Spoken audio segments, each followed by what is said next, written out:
नमस्कार दोस्तों, मैं एस.के. राही यादव। आज हम लोग केमिस्ट्री का सेट 4 का अध्ययन करेंगे, है ना। ये हम लोग को चल रहा है 1000 क्वेश्चन का सीरीज, जिसमें से हम लोग जो है आज चौथा सेट लगाएंगे और धीरे धीरे करके हम लोग 1000 क्वेश्चन को अध्ययन कर लेंगे।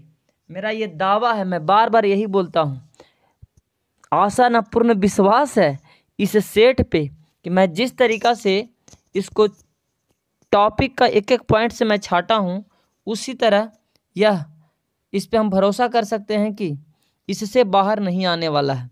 ठीक है। और आप लोग देखिए, इसके बाद एग्ज़ाम के बाद मैं एक बार आप लोग को सत्यापन कर दूंगा कि इससे कितना क्वेश्चन आया है।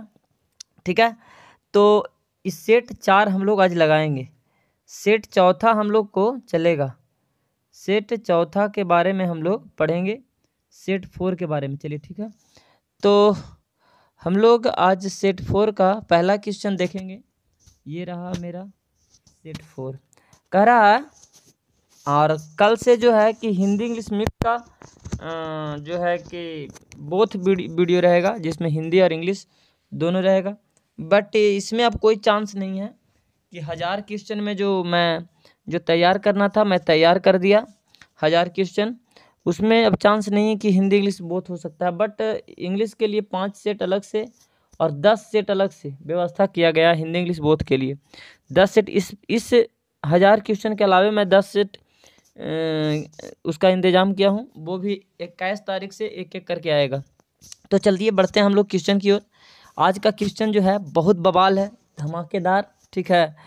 तो इसमें पहला क्वेश्चन कहता है, साबुन ग्रीस को, क्या कह रहा है, साबुन ग्रीस को किसके द्वारा निकाला जाता है।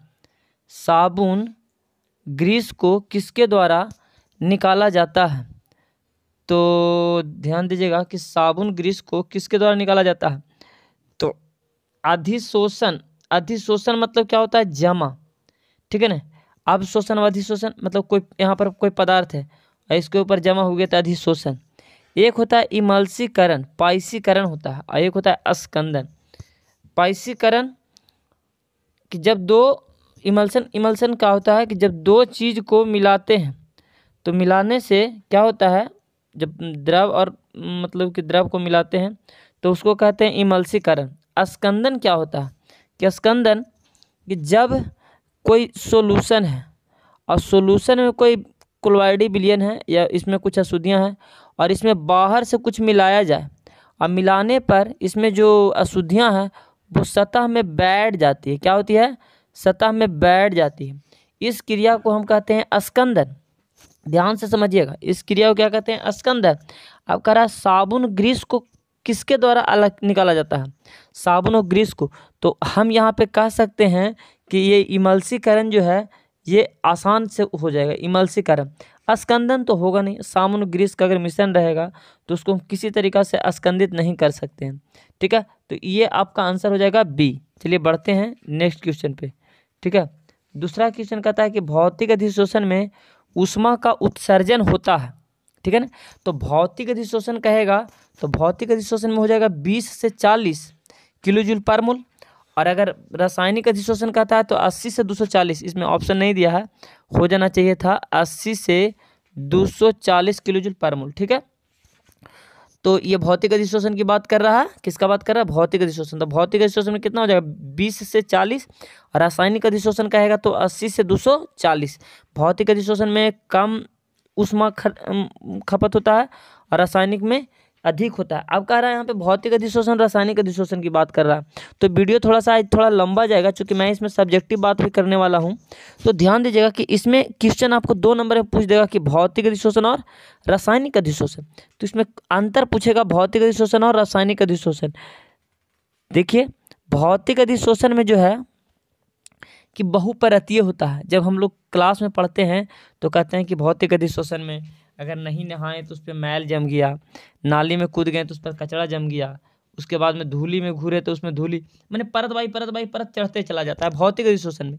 रासायनिक अधिशोषण जो होता है एक परतीय होता है, इसमें जल जाता है, जैसे मान लीजिए कोई स्किन जल गया तो एक परतीय। और जब भौतिक अधिशोषण होता है जिसको हटाया जा सकता है, यानी कि ये होता है जो उत्क्रमणीय होता है, उत्क्रमणीय क्या, उत्क्रमणीय, और इसको हटाया नहीं जा सकता यानी अनुत्क्रमणीय होगा, ठीक है।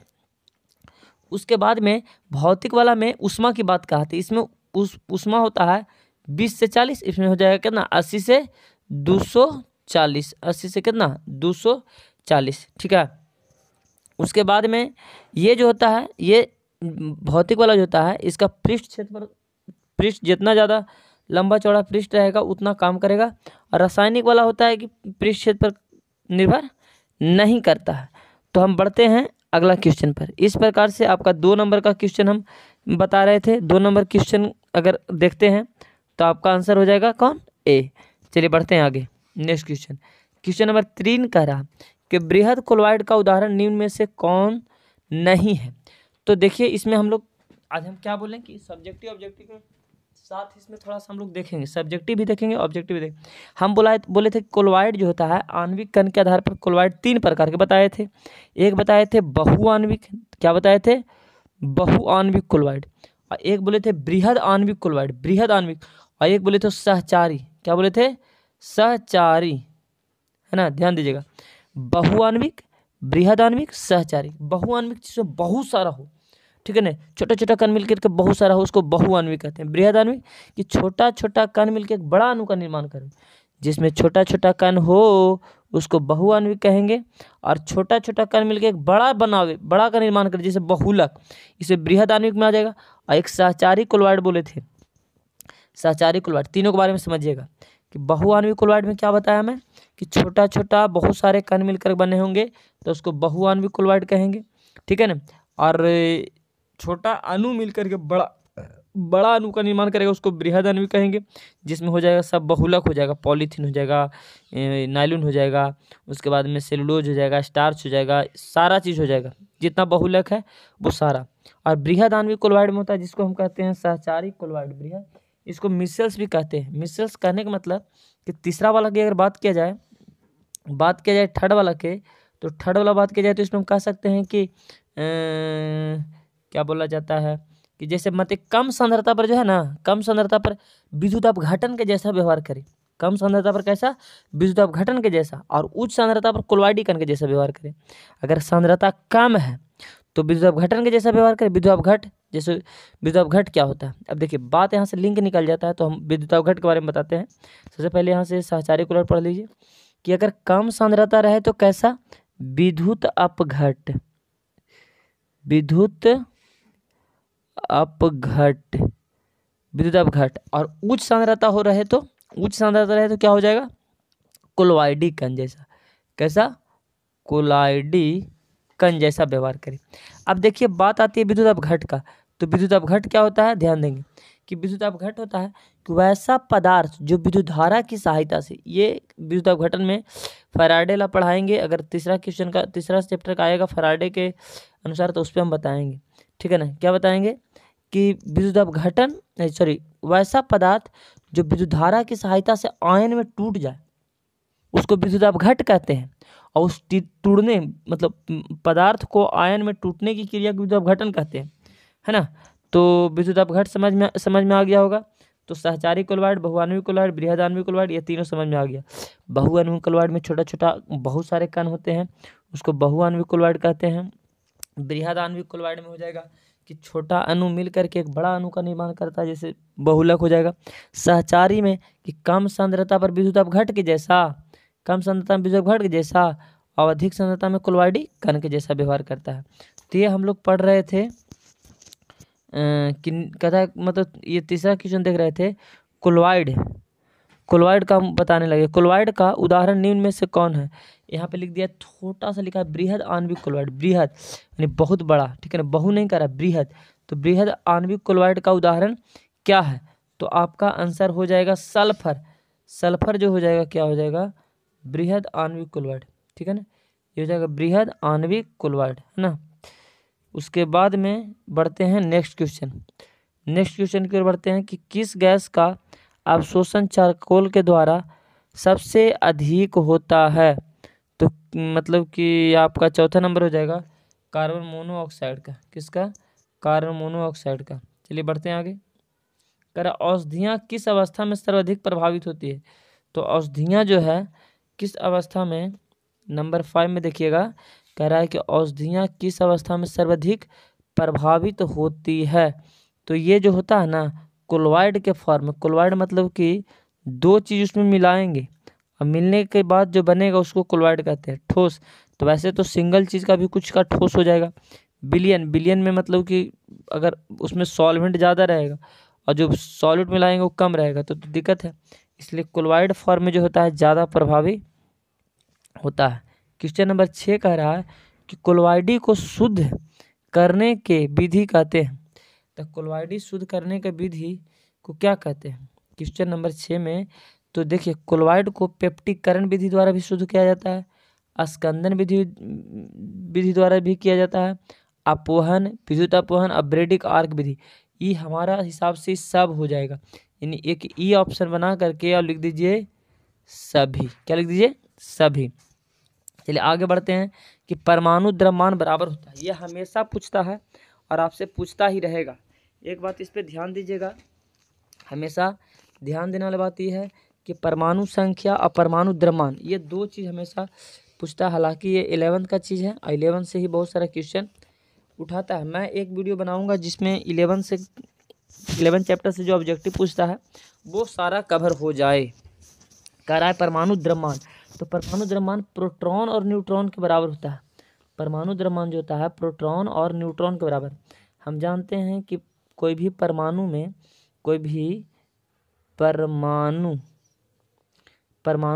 तीन चीज़ होता है। क्या होता है? इलेक्ट्रॉन होता है, प्रोटॉन होता है, न्यूट्रॉन होता है। तो प्रोटॉन और न्यूट्रॉन जो होता है नाभिक में होता है और इलेक्ट्रॉन इसके चारों तरफ चक्कर काटता है। तो प्रोटॉन और न्यूट्रॉन जो होता है नाभिक में, उसी को कहते हैं परमाणु द्रव्यमान। यानी ऑप्शन इसका सी सही हो जाएगा। क्या हो जाएगा? सी। क्या हो जाएगा? सी। चलिए बढ़ते हैं आगे। क्वेश्चन नंबर 8 कि विद्युत अपघट का उदाहरण है। अभी बोले थे कि विद्युत अपघट क्या होता है, तो वैसा पदार्थ जो विद्युत धारा की सहायता से आयन में टूट जाए। तो बताइए कि विद्युत अपघट, बेंजीन तो कभी टूट ही नहीं सकता, यूरिया कभी टूट ही नहीं सकता, सॉरी चीनी कभी नहीं टूट सकता है। अब हो जाएगा सोडियम एसीटेट। क्या हो जाएगा? सोडियम एसीटेट आपका जो सोडियम एसीटेट है जो विद्युत अपघट का उदाहरण हो जाएगा। ठीक है। आगे कहता है 9 नंबर क्वेश्चन में कि कौन अनुसंख्या गुणधर्म नहीं है। देखिए बात यहाँ पर आ जाता है कि डेल्टा टीएफ क्वथनांक हिमांक बिंदु में जो अवनमन है, प्रसरण दाब है और ये क्वथनांक बिंदु डेल्टा टीबी क्वथनांक बिंदु उन्नयन, ये तीनों जो है तीनों ये अनुसंख्या गुणधर्म है। बट के बी जो है स्थिरांक है। जब हम लोग पढ़ते थे कि delta T B directly proportionality, क्या पढ़ते थे कि delta T B is directly proportionality. तो प्रोपोर्शनलिटी को हटाने के लिए हम यहाँ पर कांस्टेंट रखते थे। तो बॉइलिंग पॉइंट के लिए के बी और फ्रीजिंग पॉइंट के लिए के एफ, तो ये कांस्टेंट हो गया। ये अनुसंख्या गुणधर्म हो ही नहीं सकता, इसलिए 9 का आंसर क्या हो जाएगा? डी। बढ़ते हैं आगे। निम्न में से कौन सही है? 10 में आपका जो है 10 नंबर क्वेश्चन को ध्यान दीजिएगा थोड़ा सा, किसमें कहता है कि निम्न में से कौन सही है। तो आपका आंसर सी हो जाएगा सही। आपका आंसर यहाँ पे सी हो जाएगा सही। हालांकि अगर इसको हम इस तरीक़ा से लिखें तो हम R L V P relative lowering of vapour pressure बराबर पढ़ते हैं कि रिलेटिव लोअरिंग ऑफ वेपर बराबर होता है P not minus P S बटा पी नॉट।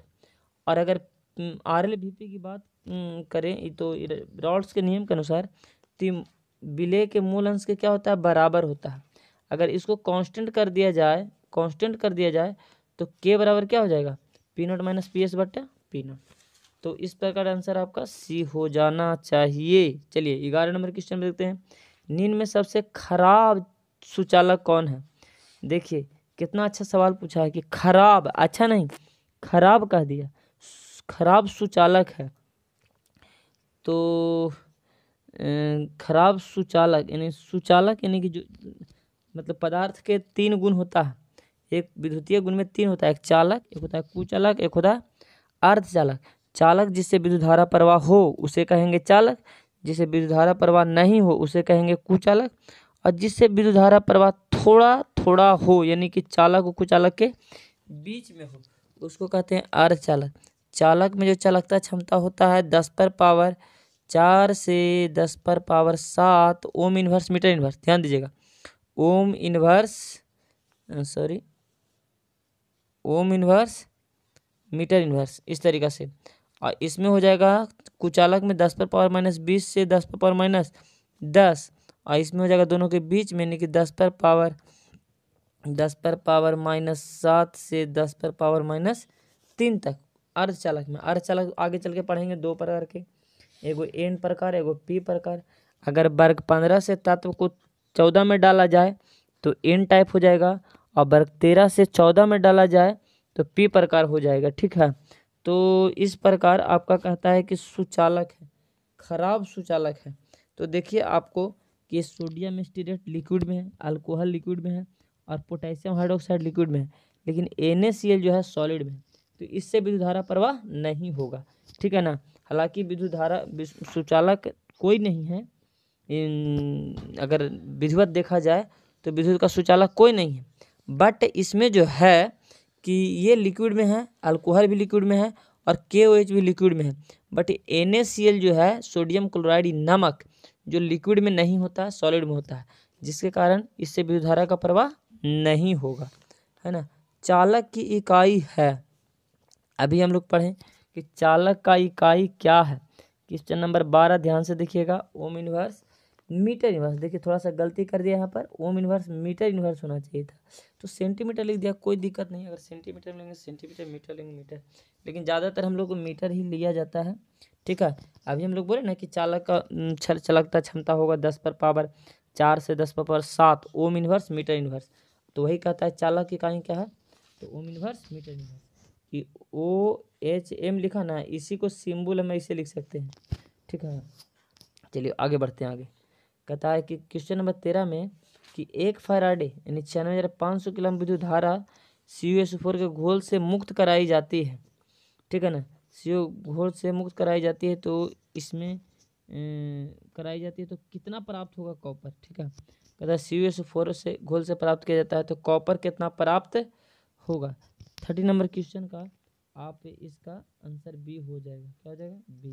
आगे देखते हैं कि विद्युत अपघटन में ऑक्सीकरण होता है, तो विद्युत अपघटन जब करवाएगा ना, तो विद्युत अपघटन में ऑक्सीकरण होगा एनोड पर। किस पर, एनोड पर विद्युत अपघटन में होगा, एनोड पर। ठीक है, दोनों पर तो हो ही नहीं सकता है। आगे वायु की उपस्थिति में होने वाली प्रक्रिया, तो जारण को ही कहते हैं भर्जन, और जारण भर्जन में होता है ऑक्सीजन की उपस्थिति में, तो आपका ये दोनों हो जाएगा आंसर सी। और निस्तापन होता है जो ये मतलब कार्बोनेट रहता है, जैसे CaCO3, जब गर्म करें तो कार्बन डाइऑक्साइड निकला, ऑक्सीजन का जरूरी नहीं पड़ेगा अगर हमें। तो बढ़ते हैं आगे 16 नंबर क्वेश्चन पर। 16 नंबर क्या कहता है, कार्बोनेट अयस्क को ऑक्साइड में बदलने के लिए, तो कार्बोनेट अभी ही बताएं कि कार्बोनेट जैसे CaCO3 रहेगा तो एक सीधा हीट कर देंगे बिना ऑक्सीजन के, और बिना ऑक्सीजन में ये अभिक्रिया करना कहलाता है निस्तापन। आपका 16 का आंसर हो जाएगा ए। चलिए बढ़ते हैं आगे, किस विधि में कोक प्रयुक्त किया जाता है, तो निस्तापन में ना ऑक्सीजन डाला जाता है, जारण में ऑक्सीजन डाला जाता है, लेकिन परगलन में क्या डाला जाता है, कोक डाला जाता है। क्या डाला जाता है, कोक। इसमें क्या होता है कि धातु के ऑक्साइड रहता है ना, धातु के ऑक्साइड रहेगा, धातु के ऑक्साइड को इसमें कार्बन या तो कार्बन मोनोऑक्साइड को डाल के गर्म किया जाता है, तो इसमें से जो ऑक्सीजन होता है बाहर निकल जाता है। इस विधि को क्या कहते हैं, परगलन कहते हैं। निम्न में से कौन सा लोहे का अयस्क नहीं है, ध्यान दीजिएगा, कहता है लोहे का अयस्क नहीं है, तो हेमेटाइट तो हो जाएगा, इसका हेमेटाइट है, और मैग्नेटाइट, ये दोनों एकदम पॉपुलर है। अब रह गया कैसिटोलाइट और लिमोनाइट, तो लिमोनाइट जो होता है लोहा का अयस्क होता है, तो ये तो आंसर होगा नहीं, लिमोनाइट होता है, आपका कह रहा है अयस्क नहीं है, तो कैसिटोलाइट, आपका आंसर सी हो जाएगा। ठीक है, अगर चैनल पे नए हैं दोस्त तो चैनल को सब्सक्राइब करें, ठीक है ना। अगर वीडियो अच्छा लगता है तो लाइक करें, उससे मेरा मोटिवेशन बढ़ता है, ठीक है। और अगर चैनल पे नए हैं तो इसके अलावा एक मेरा और चैनल है राही केमिस्ट्री क्लासेस, ठीक है ना। उस पर ऑब्जेक्टिव सब्जेक्टिव पढ़ाया जाता है और इस पर भी पढ़ाया जाता है। तो सब्जेक्टिव के लिए राही केमिस्ट्री क्लासेस चैनल को सब्सक्राइब कर सकते हैं। राही केमिस्ट्री क्लासेस चैनल सब्सक्राइब कर सकते हैं। तो बढ़ते हम लोग आगे। 19 नंबर क्वेश्चन कह रहा है कि अभिक्रिया को दर को इकाई है। अभिक्रिया यहाँ पर होता है, अभिक्रिया की दर की इकाई होती है। तो ध्यान दीजिएगा, अगर अभिक्रिया की दर के कहेगा तो मोल लीटर इन्वर्स सेकंड इन्वर्स हो जाएगा। अगर दर का कहेगा तो, और शून्य कोटि कहेगा तो भी यही हो जाएगा। प्रथम कोटि कहेगा तो हो जाएगा सेकंड इन्वर्स। क्या हो जाएगा? सेकंड इन्वर्स प्रथम कोटि का। और अगर द्वितीय कोटि बोल दिया, अगर आपको द्वितीय कोटि बोल दे कि बताइए सेकंड ऑर्डर का क्या होगा, तो सेकंड ऑर्डर का हो जाएगा लीटर, यहाँ मोल है ना, यहाँ litre mole inverse second inverse, ये हो जाएगा द्वितीय कोटि का। आई हो गया जीरो ऑर्डर का दर का, अभिक्रिया का दर का बोलेगा, ये जीरो ऑर्डर का बोलेगा तो हो जाएगा दोनों सेम। इसमें कह रहा है क्वेश्चन क्या, इसमें कह रहा है कि अभिक्रिया के दर का, तो मोल लीटर इन्वर्स सेकंड में आपका ए आंसर सही हो जाएगा, ठीक है। बढ़ते हैं 20 नंबर। सांद्रता की इकाई होता है, तो सांद्रता को सी से सूचित किया जाता है और मोल पर लीटर होता है। क्या होता है? मोल पर लीटर। तो मोल का इकाई तो मोल हो जाएगा दोस्त, और लीटर नीचे में है, ठीक है ना। तो लीटर होता है मोल प्रति आयतन होता है ना। तो आयतन का इकाई लीटर होता है, तो जब ऊपर जाएगा तो लीटर इन्वर्स हो जाएगा। तो मोल लीटर इन्वर्स देख लीजिए, आंसर मार दीजिए कड़ाक से, आपका ए आंसर सही हो जाएगा, mole litre inverse. Question number 20 का A, mole litre inverse, mole litre inverse. अच्छा, दोनों तो सही हो जाएगा। इसमें देखिए मोल बटा लीटर दे दिया, मोल लीटर इन्वर्स दे दिया, तो हम ऑप्शन नहीं देखे थे, ऑप्शन देखिए उसके बाद में मतलब की चर्चा कीजिएगा, ठीक है, कि इसमें क्या कह रहा है। आपका दोनों हो जाएगा, ए और बी दोनों, ए भी सही है और बी भी सही है। तो बढ़ते हैं क्वेश्चन 21 पे, 21 नंबर पे, कि निम्न में से कौन क्षारीय भूमि तत्व है। निम्न में से कौन क्षारीय भूमि तत्व है। देखिए यहाँ से ध्यान दीजिएगा, हमेशा हमेशा हमेशा एक ऑब्जेक्टिव एकदम पक्का रहेगा दोस्त। खाली हम लोग वीडियो से भागने से नहीं होता है, ये चैनल पर वो चैनल पर सुंदर सुंदर टाइप करके और वीडियो बना देने से नहीं होता है। इस पर सर्च किया जाता है, सर्च करने में टाइम लगाया जाता है, बस यहाँ से वहाँ से मतलब खोज खाज कर डाल देने से नहीं होता है। देखिए इसमें कह रहा है निम्न में से क्षारीय धातु, ध्यान दीजिएगा, यहाँ से आपका एक क्वेश्चन पक्का लड़ेगा। देखिए इसमें वर्ग पहला होता है, वर्ग फर्स्ट, और एक होता है वर्ग सेकंड। वर्ग फर्स्ट वाला को कहेंगे क्षारीय धातु। क्या कहेंगे? क्षारीय धातु, ध्यान दीजिएगा, क्षारीय धातु। और वर्ग दो वाला कहेंगे क्षारीय मृदा धातु। क्या कहेंगे? क्षारीय मृदा धातु, ठीक है। इसको कहेंगे क्षारीय धातु, इसको क्षारीय मृदा धातु। इंग्लिश में बोलेंगे तो अल्कलाइन मेटल, अल्कली मेटल। और वर्ग 1 को कहेंगे अल्कली मेटल, और वर्ग 2 को कहेंगे अल्कलाइन अर्थ मेटल। अब यहाँ पे क्षारीय भूमि धातु कह रहा है, यानी अल्कलाइन अर्थ मेटल कह रहा है। तो यहाँ से ध्यान दीजिएगा थोड़ा सा, कि हम बोले पहला वाला को क्षारीय धातु, दूसरा वाला को क्षारीय मृदा धातु। पहला वाला को क्षारीय और दूसरा वाला को क्षारीय मृदा धातु। एक में कौन कौन हो जाएगा? हलीना के रब से पढ़ते हैं ना, हाइड्रोजन को छोड़कर, हलीना के रब से फरियाद, यहाँ पर ए फर कर देंगे, और यहाँ पर हो जाएगा बेटा मांगे कार सफारी, और बाप राजी, ठीक है, बाप बढ़ा के रख ले मन, ठीक है। तो एकरा में हो जाएगा ये वाला beryllium, magnesium, calcium, cerium, barium, rhodium. इस छवो धातु में से जो धातु रहेगा तो वो हो जाएगा क्षारीय भूमि धातु। अब देखिए इसमें कौन है, तो लोहा तो क्षारीय, तो हो गया डी ब्लॉक के, जिंक भी हो गया डी ब्लॉक के। तो यहाँ पे सोडियम दिया है, तो आंसर हो जाएगा कोई नहीं। 21 का जो आंसर हो जाएगा वो कोई नहीं हो जाएगा। क्या हो जाएगा? कोई नहीं, ठीक है। सोडियम रहता था, अगर क्षारीय धातु बोलता तो ये हो जाता सोडियम, सोडियम हो जाता, बट क्षारीय मृदा धातु का दिया यानी क्षारीय भूमि धातु का दिए, तो इसमें से कोई नहीं होगा। होगा कौन? बेरिलियम होगा, मैग्नीशियम होगा, कैल्शियम होगा, सीरियम होगा, बेरियम होगा और रोडियम होगा। ठीक है, तो बढ़ते हैं आगे दोस्त। कह रहा है Al2O3 एक ऑक्साइड है ना। Al2O3 एक ऑक्साइड है। कैसा ऑक्साइड है? उभयधर्मी, अम्लीय, क्षारीय, नॉन नहीं। तो ये जो होता है ना अम्लीय होता है। क्या होता है? ये जो होता है अम्लीय। अम्लीय क्यों होता है दोस्त? इसका जो pH मान होता है वो होता है 5.6 और 5.6। ये इसका जो ये अम्लीय होगा। 22 नंबर क्वेश्चन का जो होगा ये कैसा होगा? अम्लीय। कैसा होगा? अम्लीय। क्यों अम्लीय होगा? इसका जो pH मान होता है, pH मान होता है 6.5 और आप जानते हैं कि pH मान 1 से लेके 14 तक के इसका स्केल होता है। अब बीचे में 7 जो होता है, अगर 7 से कम रहेगा अम्लीय और 7 से ज़्यादा रहेगा तो क्षारीय। ठीक है, 7 से कम रहेगा तो अम्लीय और 7 से ज़्यादा रहेगा तो क्षारीय। अब चलते हैं pH। तो pH क्या होता है? पोटेंज हाइड्रोजन। पोटेंज हाइड्रोजन क्या होता है? यानी power hydrogen. Power hydrogen, power hydrogen. आप जानते हैं कि हाइड्रोजन जो ज़्यादा त्याग करता है वो अम्लीय होता है और जो OH त्याग करता है वो क्षारीय होता है ना। तो जिसके पास हाइड्रोजन त्याग करने का क्षमता ज़्यादा रहेगा वो अम्लीय होगा। चलिए बढ़ते हैं, नेक्स्ट क्वेश्चन कह रहा है कि F ब्लॉक तत्वों में कौन से तत्व रेडियो एक्टिव है ना। F ब्लॉक तत्वों में कौन से तत्व रेडियो एक्टिव है? तो रेडियो एक्टिव तत्व इसमें एक मतलब कि F ब्लॉक में 2 सीरीज पढ़ते हैं, एक लैंथेनॉइड सीरीज और एक एक्टिनॉइड सीरीज। ठीक है ना।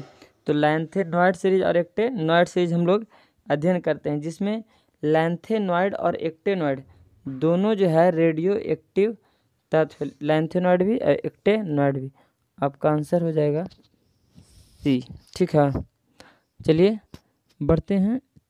23 नंबर के बाद 23 फिर लिख दिया गया है। ठीक है, 23 अगेन रिटेन करा। आयोडीन की खोज की थी। आयोडीन की खोज कौन किया था? तो इस पे काफ़ी मतलब कि ध्यान देने वाला बात है कि आयोडीन का खोज कौन किया था। तो आयोडीन का खोज किया था ये जो सीले है तो ऑक्सीजन का किया, प्रिस्टले जो है हाइड्रोजन का किया, बैलार्ड ने रेडियोएक्टिव किया, कुटपी। तो ये हो जाएगा आपका प्रिस्टले। आयोडीन का खोज ऑक्सीजन और आयोडीन दोनों का खोज किया प्रिस्टले। ये आपका आंसर हो जाएगा सी। क्या हो जाएगा? सी। 24 का सॉरी 23 का हो जाएगा सी। 23 का क्या हो जाएगा? सी। और फिर इसमें कह रहा है कि HCl का खोज की थी। तो HCl का ये खोज से क्वेश्चन तो नहीं पूछता है, बट इसमें हम 2-4 डाल दिए हैं ताकि मतलब कि अलर्ट रहे। ठीक है ना। तो 24 में कह रहा है HCl का खोज कौन किया? तो डेवी किया है। कौन किया? डेवी। कौन किया? डेवी। आगे देखिए, बल्बों में भरे जाने वाले, क्या कह रहा है? बल्बों में भरे जाने वाले गैस है। तो अब बात आता है कि बल्ब में अक्रिय गैस भरा जाता है। अक्रिय गैस वर्ग 18 के तत्व को है ने अगर करके 0 रन, helium, neon, argon, krypton, xenon, radon तक रेडियो एक्टिव हो गया। ये सब अक्रिय गैस है। लेकिन इसमें पूछ रहा है कि बल्बों में भरे जाने वाला, अगर सभी रहता ना, अगर यहाँ ई करके सभी दे देता तो हम सभी मार देते। लेकिन अब बात है कि यहाँ पे कुछ इसमें से विशेष पूछ रहा है कि बल्ब में कौन सा गैस भरा जाता है।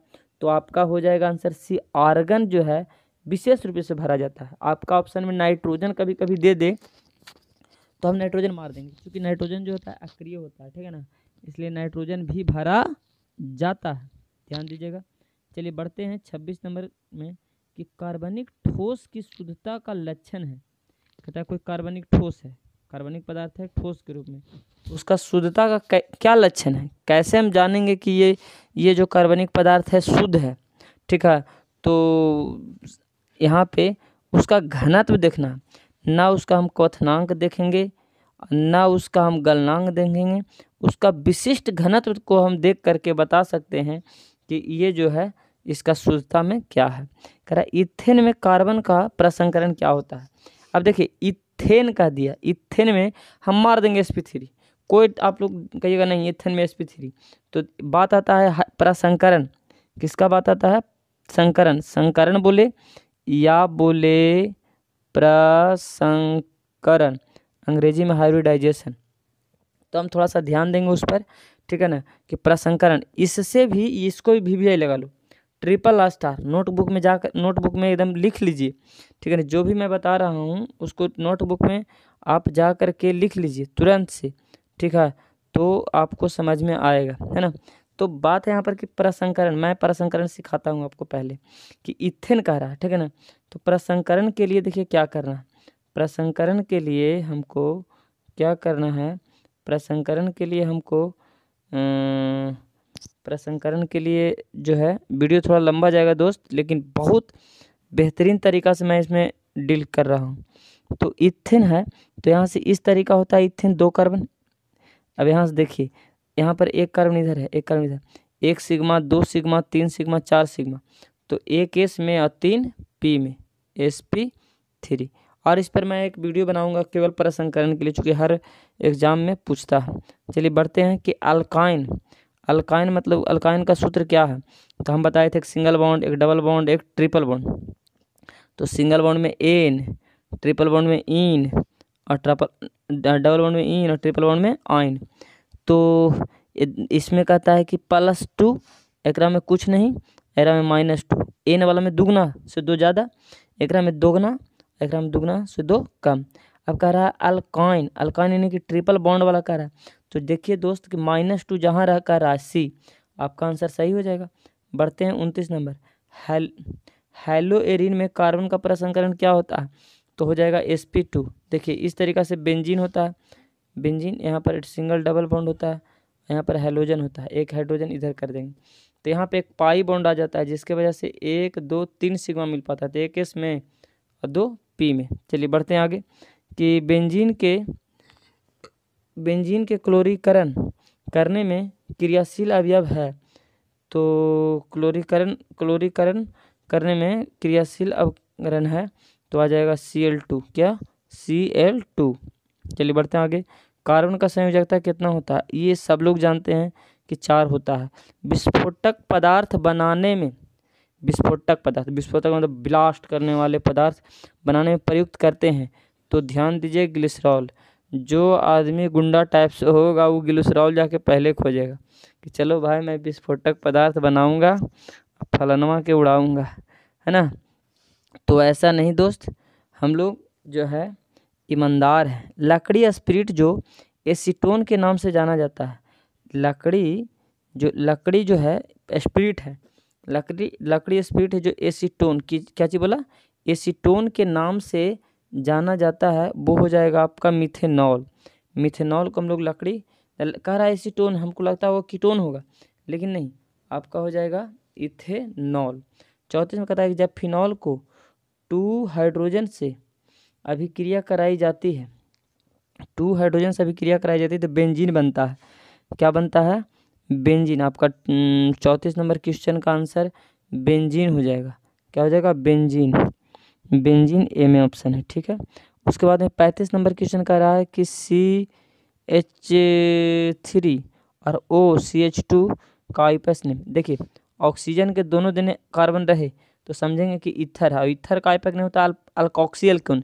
हम एक ट्रिक बताए थे, चला अस्मॉक्सी बिगेन, क्या बताए थे, अस्मॉक्सी, स्मॉल वाला के साथ ऑक्सी और बिग वाला के साथ एन, तो इधर 1 कार्बन इधर 2 कार्बन, तो छोटा तेरा साथ ऑक्सी, और तो हो जाएगा मिथॉक्सी इथेन। तो एकरा में तो दिया नहीं, ये हो जाएगा मिथॉक्सी मीथेन कर दिया है, एकरा में कर दिया इथॉक्सी इथेन, एकरा में कर दिया इथॉक्सी मीथेन। तो आपका कोई आंसर नहीं होगा, इसका नाम हो जाएगा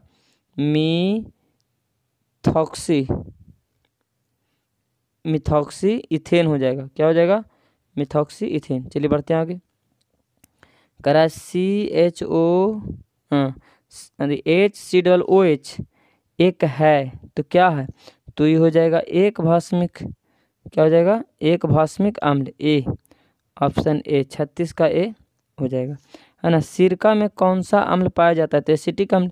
एसिटिक अम्ल में कितना कार्बन? 2 कार्बन, बी और सर जाएगा।